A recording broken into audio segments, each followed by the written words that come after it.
Thanks for staying with us.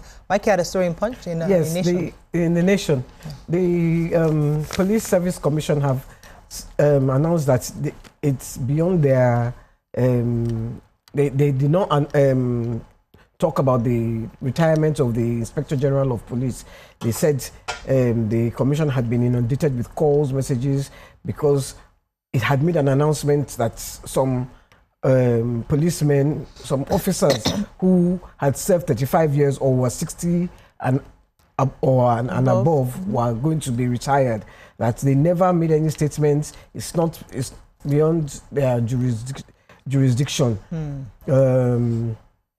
They said that I don't want to really quote all the details. Yeah. Okay. The police under section Keneko. Okay. Let me just leave that one. Okay, but it's not. Let's move on now to the Punch. NLC holds protests as FG plans review panel. Police grill Ogunpa drunk Monarch suspended for 6 months. Cyberterrorism court remands 42 Chinese Filipinos, others for over $22,000 for future. Makinde demands diligence as Oyo gears up for Alaafen's coronation. Mola Igesmurda Ladoja demands Akonde's apology and threatens legal action. And local government autonomy, NULGE, cautions CBN against colluding with governors, may hire auditors. Okay, let me start with the cyber terrorism. So the Federal High Court in Lagos has granted an interim forfeiture for digital assets valued at over $222,000 allegedly linked to Chinese and Filipino nationals involved in the fraudulent activities. This was done by Justice Alexander Oweye, issued the order on Monday following an ex parte action filed by the EFCC. The motion was brought under Section 44, Subsection 2B of the 1999 Constitution and Section 7 of the Advanced Fee for Fraud and other fraud-related offences. The court had directed the EFCC to publish the forfeiture order in a national newspaper, allowing any interested party to appear within 14 days and show cause why the assets should not be permanently forfeited by the federal government. Okay. So I have the story of the local government autonomy. They said the National Union of Local Government Employees has warned the Central Bank of Nigeria against aiding state governors in undermining the financial autonomy of local government councils. They said the central government came out to say that the reason why they have refused to open accounts for these councils because they did not they do not have the requirements, some of the auditing requirements. But then the president of this NULGE came out and said that no, that they have the requirements. In fact, that the central government, the central bank actually said that they should provide a 2-year audited account. They are saying that they have even given them 3 years audited financial records. And so now they are saying that now the local governments are struggling to access their statutory allocations. Some of them have not even been paid salaries. Yeah, they won't be able to. Yeah, so he's saying that sincerely we are all in the dark as we stand now. People who don't want this local government autonomy to work are having a field day. Ordinarily, the Supreme Court judgment should not be left unattended. Okay, that's what he's saying. Punch? Yes, the Monarch. The Monarch, yes. So the Ogun State police have invited the Monarch. So this Monarch, a video went viral. I had to go and watch the video of him threatening this chief, a 73-year-old chief, Areola Abraham. He was telling, he was cursing. It was terrible. He was cursing him, his generation, his unborn. It was horrible. And then he even pushed his head, his heart fell off, another person slapped him from behind. So the Ogun State government have suspended him for 6 months, pending an investigation, and the police have invited him for questioning. That was rather reckless. Yes, now. How did you do and that? he knows that they're recording him and he was doing that. He didn't care. What did the man do to him? And you know, we don't even know what he did to him. Yeah. He was accusing him of being a traitor. Oh. You know, he says accusing him of conspiracy. Yeah. That's but we don't know what the conspiracy What he conspired was. He, the Monarch, is a retired police officer, and he boasted on his influence, and nothing will happen to him. He said he will bury him. That was too much. That's too much. It should I'm be happy that the police investigated. took that over. You need to watch the video. I'm happy that the police took that over. Okay, moving on to Daily Sun. Labour suspends protest for 2 weeks for, according to Telecom's tariff hike fallout. Many feared killed, 7 policemen injured in Osun communal clash. NUPRC cracks down on IOCs, others over crude oil diversion. Bola Ige, Ladoja threatens legal action against BC Akonde. NDDC empowers persons with disabilities in Imo State. We're impressed with Enugu. Things are moving fast, says Danish Consul General. And Edo, PDP, Igodalo, closed case against APC, Okwebolo, INEC opens defense. Okay. I have a story. FRSC impounds 60 vehicles over number plate violation. So the Federal Road Safety Corps yesterday launched a nationwide crackdown on illegal number plates, impounding 60 vehicles in the Federal Capital Territory for various offences. Now, addressing newsmen in Abuja, the Assistant Corps Marshal in charge of operations, Hyginus Omeje, said the special intervention operation was aimed at tracking down use of fake number plates across the country. The Special Intervention Patrol is part of the FRSC's efforts to ensure sanity on the highways and prevent the use of fake number plates for criminal activities. The use of fake number plates have become a major security concern in the country. Some citizens have taken it upon themselves to use unauthorized number plates not recognized by law. They said they've also received complaints from diplomatic missions about their number plates being cloned, and they are determined to put an end to the menace. So the FRC has promised that they will leave no stone unturned in tracing the source of the fake number plates and bringing those responsible to book. He said the exercise will continue across major cities in the country. I think about 2 weeks ago, I was leaving the office not 2 weeks ago, but just before we moved to this place, and I was stopped and they told me that my number plates were fake.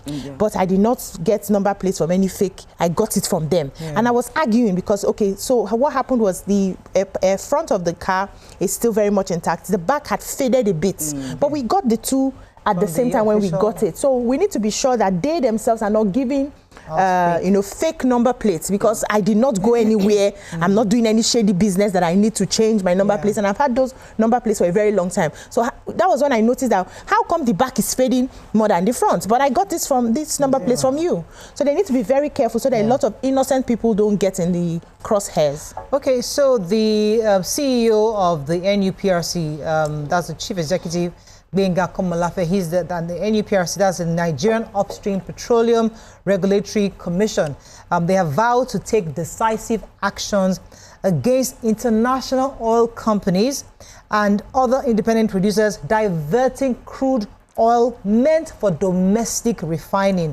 This is very, very important because to enforce the compliance, the Commission has declared that it will deny export permits to any company, especially the IOCs, who are failing to meet its domestic crude supply obligations. So you're supposed to first satisfy local refiners before exporting. The warning was issued at a high-stake industry meeting last weekend over the 50 key players, including the IOCs, independent marketers, and independent producers, and refiners. They all gathered to address concerns over the inconsistencies in the DCSO implementation. I'm even happy that in the past, the IOCs will say, because your federal government is owing us, we have to export. Right now, Wale Ado has paid everybody. He's not owing them anymore. The last $7 billion, he has paid it. So now they have enough. They have enough confidence to say, you dare not take our crude outside without first satisfying domestic refiners. Really, really important. So they'll be enforcing, and Benga Komalafe has said that this will be done, and one that any crude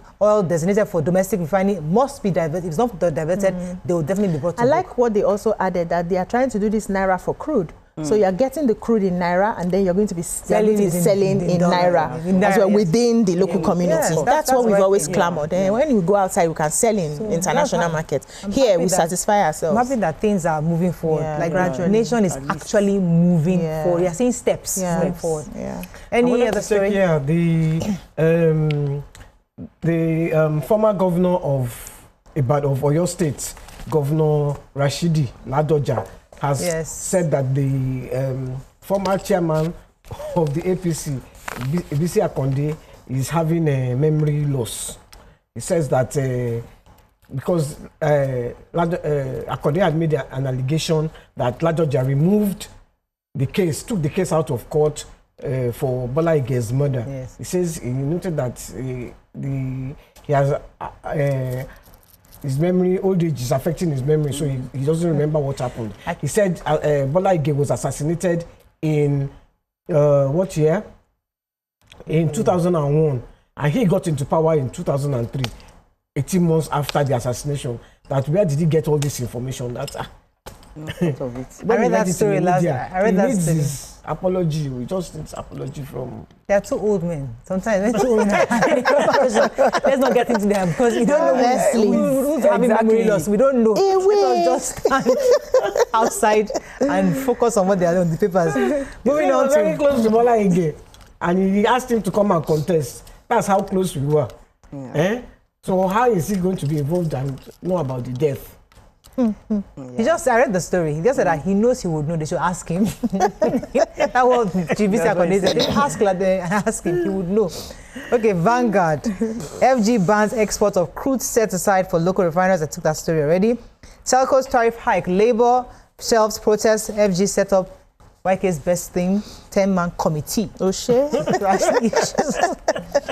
That's why the story will not take it. PDP crisis. Ude Okoye's camp kicks as Anyanwu resumes office at the National Secretariat. CBN's vehicle contract follows due process according to witness.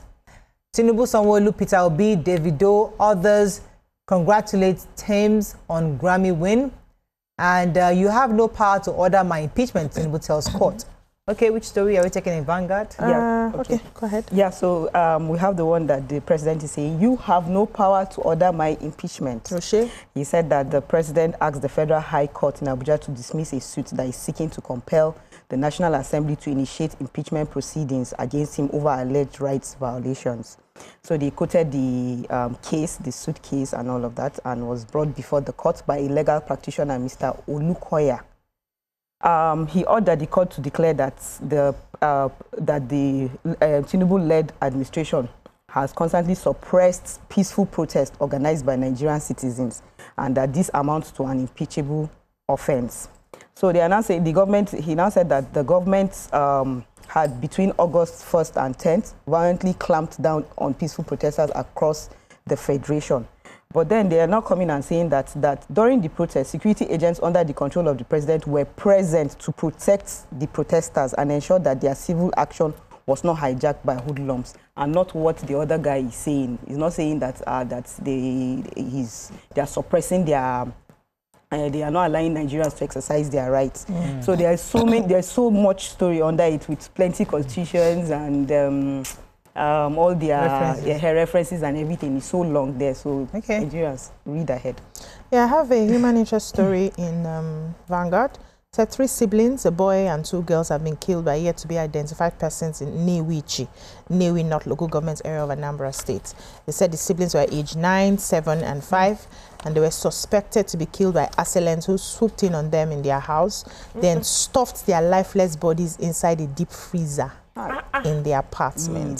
So the eldest of the sibling, a girl, Chikaima, Ejezie, 9 years, second daughter, Chim Ziterem Dominica, 7 years, and the only son, Chim Delim Ejezie, 5 years. They were left in the apartment by their mother, Mrs. Chikazo Ejezie, who was a lecturer and a nurse. She had to go to write some exams that particular day, so she had given them what to eat and then went. So by the time she got back, she found that they had not even finished their food. It seemed like they hurried them away. So she was looking for them. Where are my kids? Where did they go and look for something else? What's going on? She said, okay, let me even check what I have in my freezer. Only for her to open her freezer and saw her kids stuffed inside.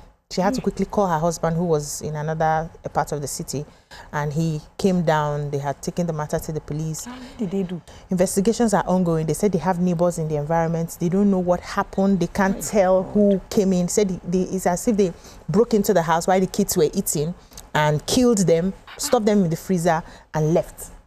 Oh my God. For whatever reason. It must be a serial killer or something. Not even a serial killer. Maybe have beef with the parents. Yes. The parents should be suspects also. Really? I don't know. Why would they want to kill their own 3 children? There are different reasons. There are mentally depressed people that. But she went to write exams, and the husband was. And they have to ensure that her story collaborates with Hey, them. Enough movies to know that you can. There are different angles to this story. Please. But I'm even wondering. Crime and investigation. Did they have house help? No. She left them alone. A 9-year-old alone. We have to wrap up. There's a lot to unpack in that story. I'm sure the police will forgot to read Vanguard. Maybe I'm having Bola again. Sorry, you are in there. You are in their league. So you are 64 now. So you are gradually moving to their level. Right, but we still want you on this side of the stand. Don't go Stay with us. Let's go on a very short break. When we return, we want our special feature of this morning. Stay with us. We'll be right back.